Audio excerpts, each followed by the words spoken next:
தேவனுடைய நாமத்திற்கு மகிமை உண்டாவதாக. இந்த விழாவுக்கு வருகை தந்திருக்கிற எல்லா பிள்ளைகளுக்காகவும் பெற்றோர்களுக்காகவும் இயேசு கிறிஸ்து நாமத்தில் உங்களுக்கு வாழ்த்துதலையும் நன்றி நாங்கள் தெரிவித்துக் கொள்கிறோம். கர்த்தர் உங்களை ஆசீர்வதிப்பாராக. அது மாத்திரமல்ல, சபையாரும் எல்லாரும் வந்து கலந்து கொள்ளுங்க. சீக்கிரம் வாங்க, வராதவங்க சீக்கிரம் வந்துடுங்க. உங்களுக்காகவும் நாங்கள் காத்து கொண்டு இருக்கிறோம். ஒரே ஒரு ஜெபத்தை மாத்திரம் நான் நேரிடுகிறேன். எங்களை அதிகமாக நேசிக்கிற நல்ல பிதாவே, உமக்கு ஸ்தோத்திரம். இந்த மாலை நேரத்துக்காக நாங்கள் நன்றி செலுத்துகிறோம் அப்பா.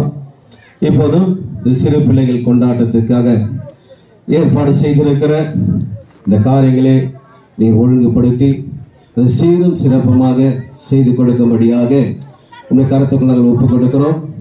எல்லா பிள்ளைகளையும் பரத்த கோட்டைகளை மூடி மறைத்து பாதுகாத்துக் கொள்ளுங்க. தேவன் தாமே கற்றுக்கொண்ட பாடல்கள், நடனங்கள், நாடகங்கள் எல்லாவற்றையும் பிள்ளைகள் செய்து முடிக்க அதற்கு உறுதுணையாக ஞாபகமாக ஞானத்தையும் பிள்ளைகளுக்கு கொடுங்கப்பா. இந்த விழாவை நீங்கள் ஆசீர்வதித்து தாங்க. இந்த எல்லை முழுவதும் இந்த ரத்தத்தை நாங்கள் தெளிக்கிறோம். இந்த ரத்த கோட்டைக்குள்ளே மூடி மறைத்து பாதுகாத்துக் கொள்ளுங்க. இயேசு நாமத்தில் ஜெபிக்கிறோம் எங்கள் நல்ல பிதாவே, ஆமென். Praise the Lord. ஹல்லேலூயா, ஹல்லேலூயா. ஒரு சின்ன விஷயத்தை மாத்திரம் சொல்லிட்டு இந்த ப்ரோக்ராம் நாங்கள் ஆரம்பிக்க நாங்கள் கடமைப்பட்டு இருக்கிறோம். இந்த சிறு பிள்ளைகள் சந்தோஷத்திற்காக நம்ம இவ்வளோ காரியங்களை ஏற்படுத்தி நம்ம ஒழுங்குபடுத்தி நம்ம வைத்திருக்கிறோம். ஏன் இதை நாம் இப்படி செய்யணுமா அப்படின்னு ஒரு கேள்வி நமக்குள்ள இருக்கும். ஏன்னா இயேசுவுக்கு பிள்ளைகளை ரொம்ப பிடிக்கும். இயேசுவுக்கு சிறு பிள்ளைகளை ரொம்ப பிடிக்கும்.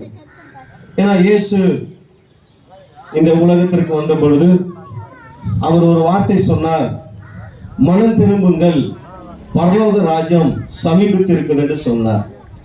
இயேசு இங்க வந்து அவர் பிரசங்கம் பண்ற ஒரு வார்த்தை, பரலோக ராஜ்யத்தை குறித்து அவர் பிரசங்கம் பண்ணினார்.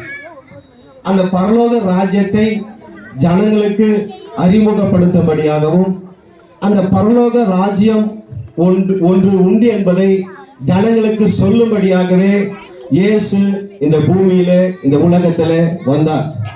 பரலோகம் என்று சொல்லும் பொழுது நம்முடைய பாஷையில நம்முடைய மொழியில சொல்லணும்னா சொர்க்கம் என்று சொல்லுவார்கள். அப்ப இந்த பரலோகம் ஒன்று உண்டு என்பதை இயேசு இந்த பூமியில வந்து எல்லா ஜனங்களுக்கும் அதை பிரசித்தப்படுத்தினார். ஏன் என்று சொல்லுகிறோம் என்று சொன்னால், மத்தேயு சுவிசேஷ புஸ்தகம் 19ஆம் அதிகாரம் 14ஆம் வசனம் இப்படியா சொல்லுகிறது, சிறு பிள்ளைகள் என்னிடத்தில் வருவதற்கு தடை பண்ணாதிருங்கள். சிறு பிள்ளைகள் என்னிடத்தில் வருவதற்கு தடை பண்ணாதிருங்கள். பரலோக ராஜ்யம் அப்படிப்பட்டவர்களுடையதாக இருக்கிறது. அப்ப ஏன் நம்ம சிறு பிள்ளைகளை இயேசுவான சொல்ற தடை பண்ணாதீங்க சொல்லும் போது, பரலோக ராஜ்யமே சிறு பிள்ளைங்க தான் சொல்றாங்க.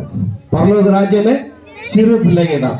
அப்போ இயேசுவானவர் அநேக காரியங்களை அவர் பிரசங்கம் பண்ணி கொண்டிருக்கும் பொழுது, இயேசுவானவர் அநேக நற்செய்திகளை சொல்லும் பொழுது அவர் சொன்ன வார்த்தை என்ன சொன்னா, மனம் திரும்புங்கள், பரலோக ராஜ்யம் சமீபித்து இருக்கிறது. எல்லாம் கொஞ்சம் கவனிங்க. இந்த பரலோக ராஜ்யத்தை குறித்து அநேக காரியங்களை இயேசு சொல்லுவார். அதுல இப்படி சொல்லும் பொழுதுதான் சீஷர்களுக்கு ஒரு கட்டளையே கொடுத்தார். என்ன கட்டளை கொடுத்தாருன்னா, சீஷர்களுக்கு கொடுக்கிற கட்டளை, எப்பா சிறு பிள்ளைகளை மாத்திரம் நீங்க என்ன பண்ணாதீங்க, தடையே பண்ணாதீங்கப்பா. ஏன்னா பரலோக ராஜ்யமே சிறு பிள்ளைங்க தான்பா. சிறு பிள்ளைகளை போலதான்ப்பா பரலோக ராஜ்யம் இருக்கும் என்று சொன்னார்.